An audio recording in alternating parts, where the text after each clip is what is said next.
అందరికీ నమస్కారములు. ఉచిత ప్రయత్నానికి సుస్వాగతం.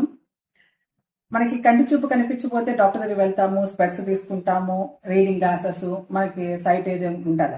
కానీ స్పెట్స్ పెట్టుకున్నా కూడా ఒక్కొక్కసారి సరిగా కనిపించదు. ఎందుకంటే అద్దాలకి దుమ్ము ధూళి ఉన్నప్పుడు చూపు ఎలా కనిపిస్తుంది.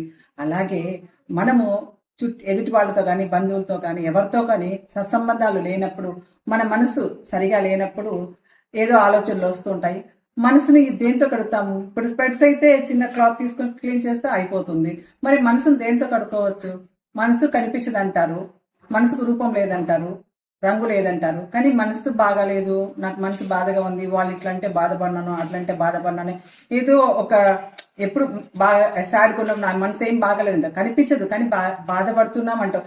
సరే, కనిపించింది బాధపడేది దేంతో కడగచ్చు అంటే, ఎప్పుడు మనము ఒక్కొక్క పాత్రను ఒక్కొక్క దాంతో కడుగుతాము, శుభ్రం అవుతాయి. కానీ మనసును కడగాలంటే మాత్రం ఎప్పుడు నిరంతరము మంచి మాటలు వింటూ ఉండాలి, భగవద్చింతన ఉండాలి, సద్భక్తితో ఉండాలి, సత్ప్రవర్తనతో ఉండాలి. అప్పుడు మనసుకు నెమ్మది కలుగుతుంది.